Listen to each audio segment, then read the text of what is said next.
Thank you very much. Hey, it's Kaufman is Alive. I look at comic books new and old. Today I'm looking at all the comics I picked up at the comic book shop this week. Picked up some back issues, some old comics, and picked up some new ones as well. Got a whole bunch more stuff than I really intended to, which seems to happen almost every week, to be honest with you. I'm pretty obsessed with comic books. Just been a lifelong collector of comic books. Love talking comic books with you guys. So thanks again for watching.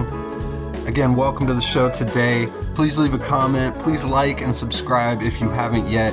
I do post daily comic book reviews, daily comic book videos. Thanks again for watching. Let's just get right into it today. I've got some old comic books. I think we'll just kind of go through those first kind of quickly, and then I'll flip through the new ones I got. Take a little more time on those maybe.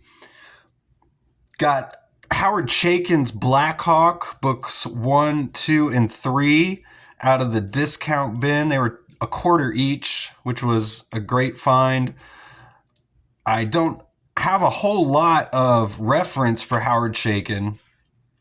I just hear lots of other creators, artists that I'm big fans of always talking about how influential his work is. And I just flipped through this for about 5 seconds and I said, yeah, this is definitely something I want to pick up. Immediately, I was like, the Frank Miller, Erik Larsen influences that they've probably picked up from Howard Chaykin are pretty obvious here to me, just immediately flipping through this stuff. So I think I might have I think he might have done some Batman. I might have a couple issues of Batman that he did the artwork for, which is kind of my main reference, I think, to some of his stuff. He might have done a little bit of work in the X Office too in the 90s. But again, I don't have a whole lot of reference for his work, but I could not pass these up. I thought this was a pretty nice looking find. Black Hawk is a 1930s DC character that they tasked Howard Chaykin with kind of retelling their story. And this came out in 1988. These books did. So, and this is really cool stuff, kind of a historical fiction, action adventure, not really superhero, but looks right up my alley, to be honest. So I'm looking forward to reading these here. Obviously, this takes place in like the 40s. We're dealing with Nazis and the World Wars. Everything's got that classic noir look to it.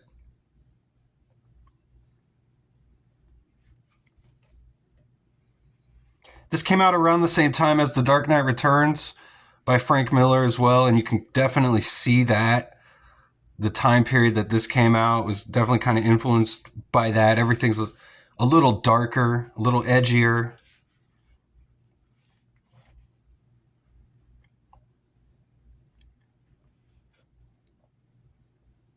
That's a cool page with all the watches.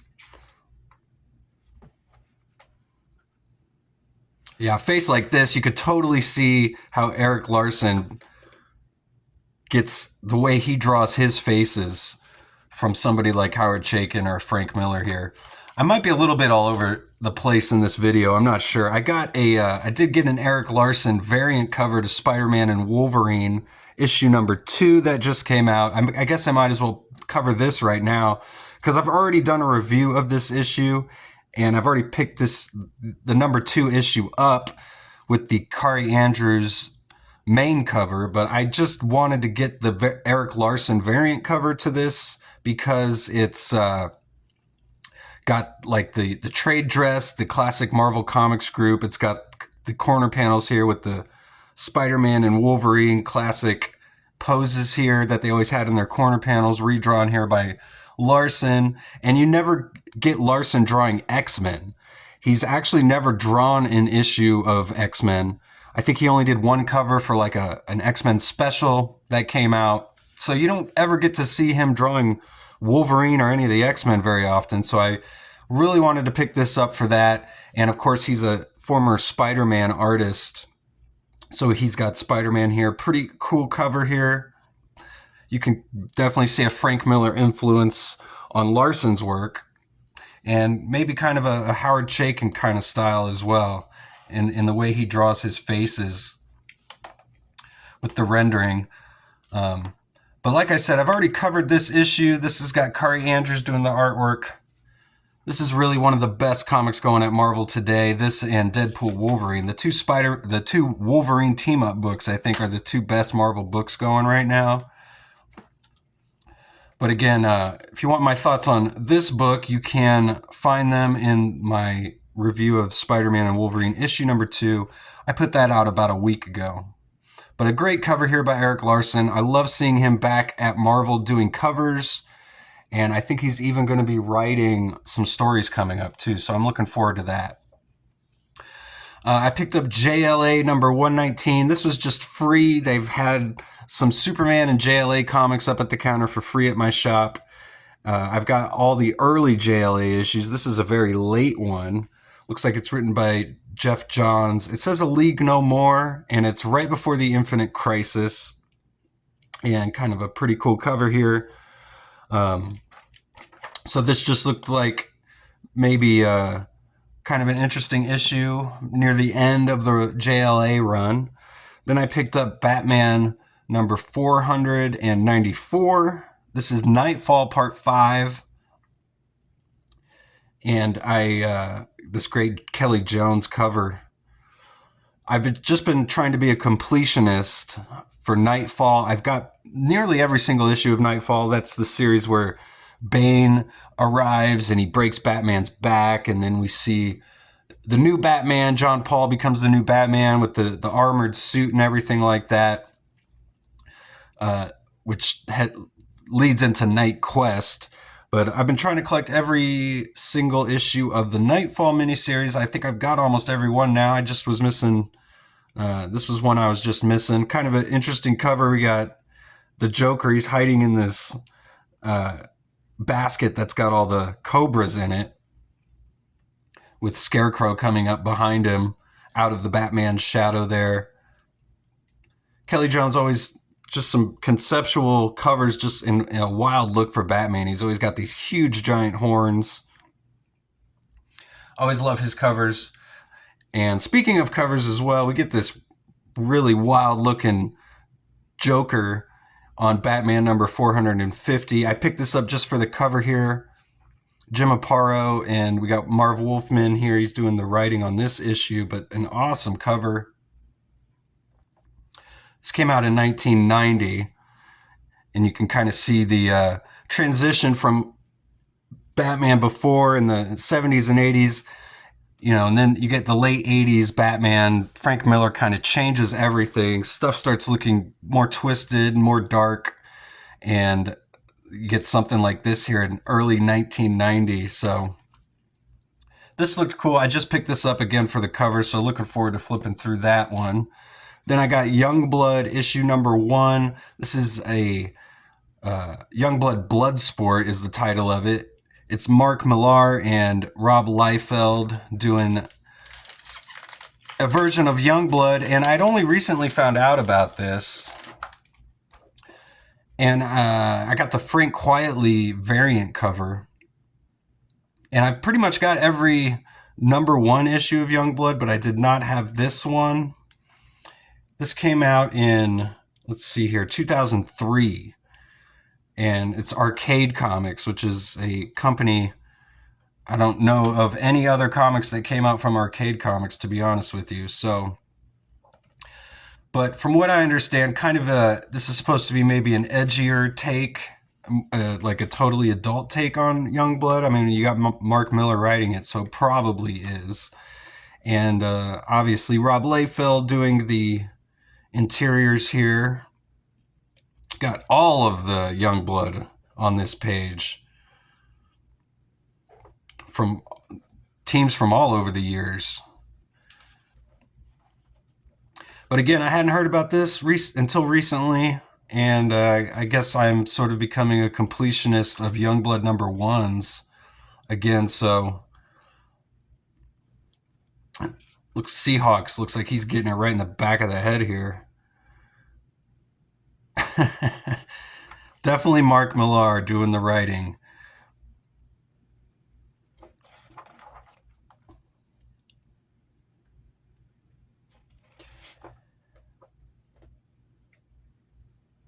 Nice double splash pinup there of Shaft.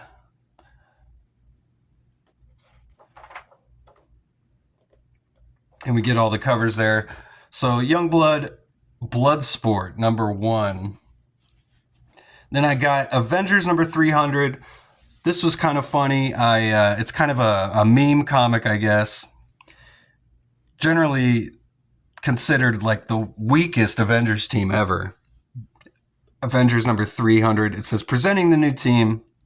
We got 2 members of the Fantastic Four, Thor, the Captain, Steve Rogers, and Gilgamesh. So just a bizarre team. This was only in the dollar bin, so couldn't pass up this kind of a meme comic at this point, maybe. But I'll review it after reading it, and we'll find out if this is actually any good or not. But I know, generally speaking, from consensus is kind of the weakest Avengers team here. And I picked up issue 299 along with it as well, so kind of the lead into the new team to maybe kind of see how that all forms here. Then going back nearly a decade, I got the Avengers #201. This is kind of a notorious cover as well, with Jarvis standing with his vacuum cleaner in front of the Avengers telling them to stand back. This is where Jarvis takes over. So this is kind of a funny issue as well. Looking forward to seeing what's going on here. We got Dave Michelini doing the writing, George Perez doing the pencils, Dan Green doing inks. So pretty good team here. Creative team.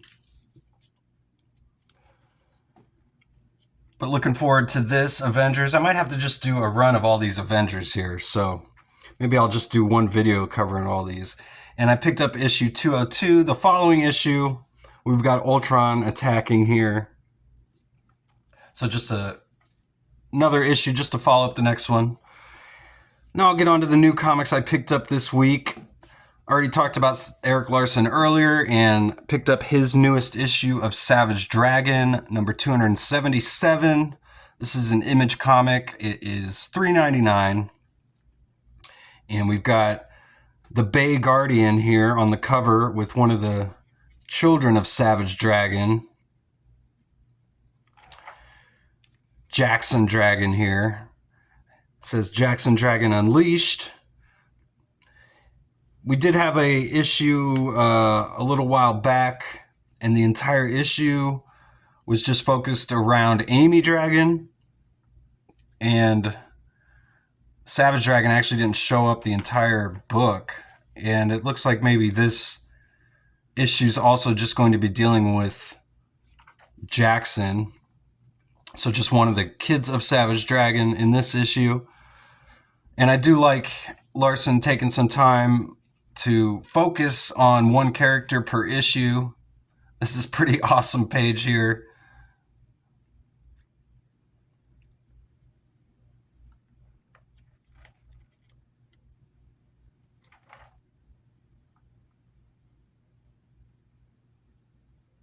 Looks like she's got some sort of mind control powers, but just it's going through every single panel here.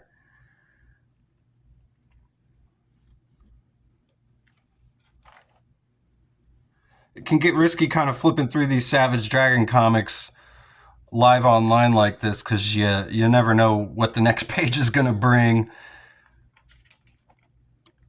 Could be a woman bearing her all, you never know. Or somebody's head getting smashed in. But Dragon is there you go. There's a head getting smashed in. So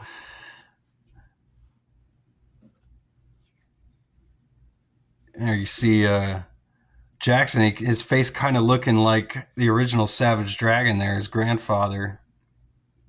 I like how Larson consistently can keep faces looking like family members. He's so good at drawing faces and keeping them consistent and looking different from character to character.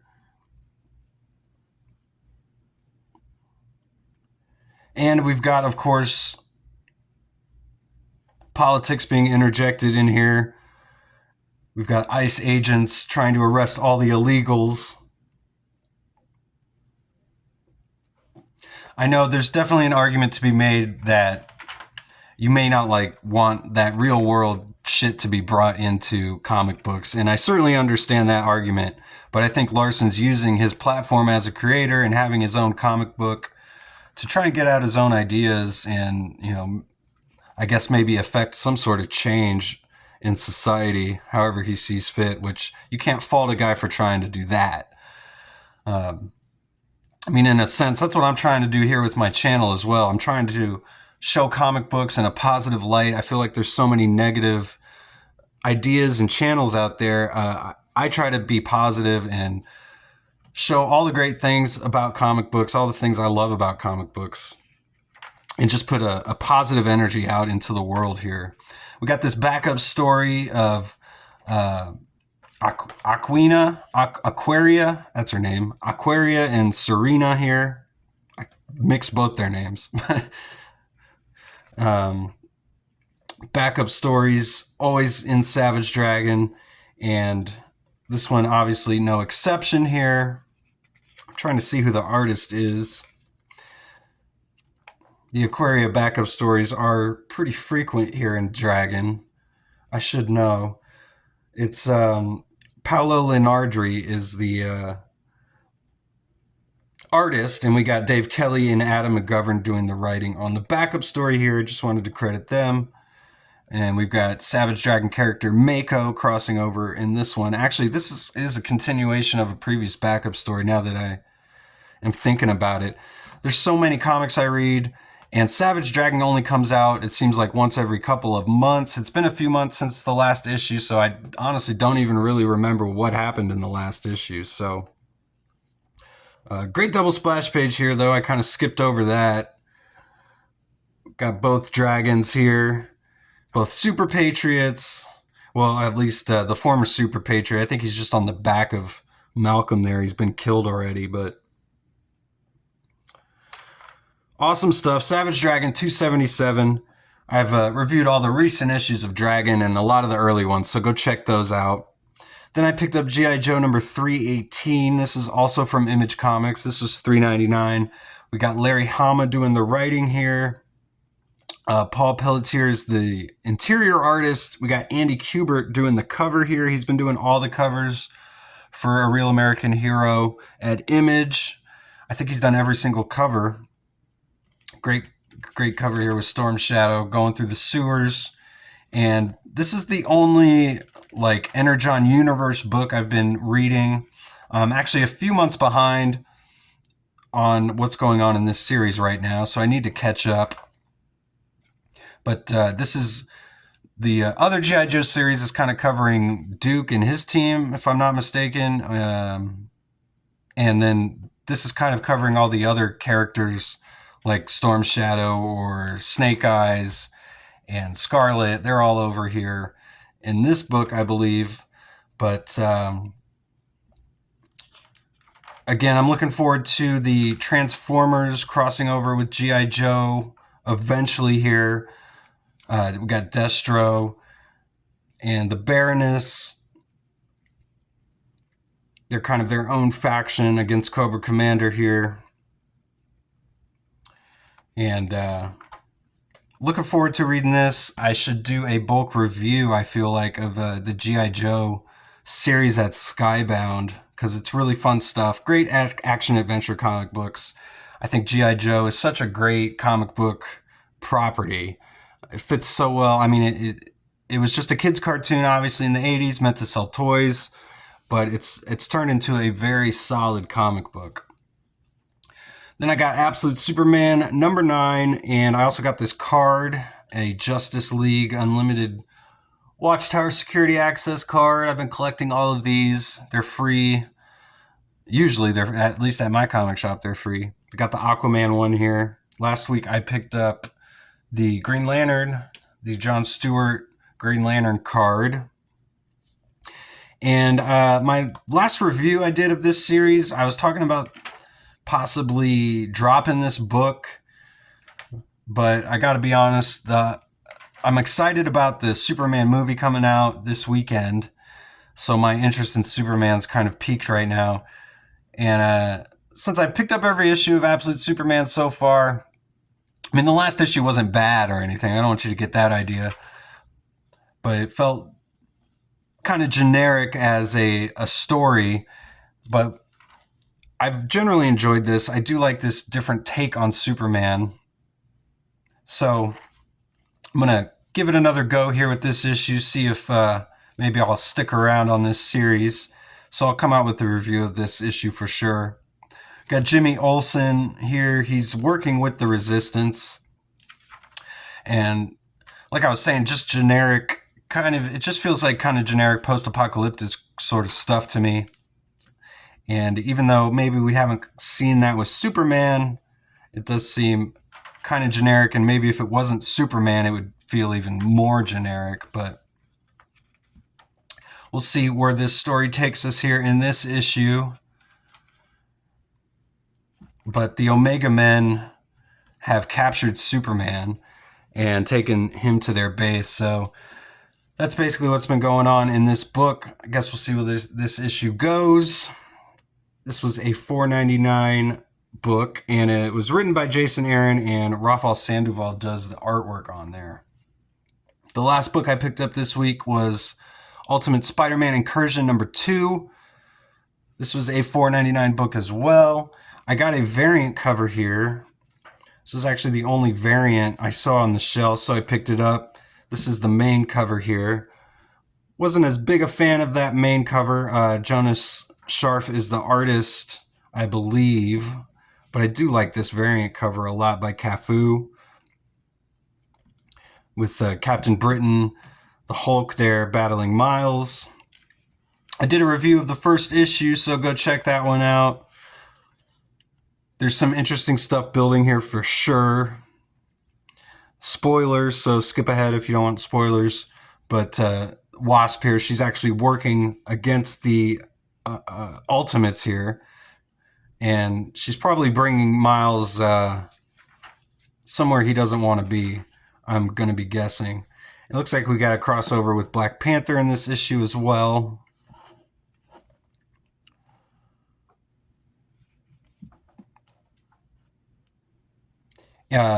We've got Dennis Camp, I believe, is the writer here, and Cody Ziegler as well. Ooh, big reveal on the last page. Again, I haven't flipped through any of these yet, but it says Silver Samurai and the X-Men. So I'm assuming Peach Momoko's X-Men coming over from Japan, crossing over in here. So, and we've got Miles's little sister there. Looks like she's been taken hostage. So interesting things looks like building in this issue. And that's all I picked up today. Thanks again for watching. Please subscribe to my channel if you haven't yet. And I'll see you guys on the next one. Go read comics.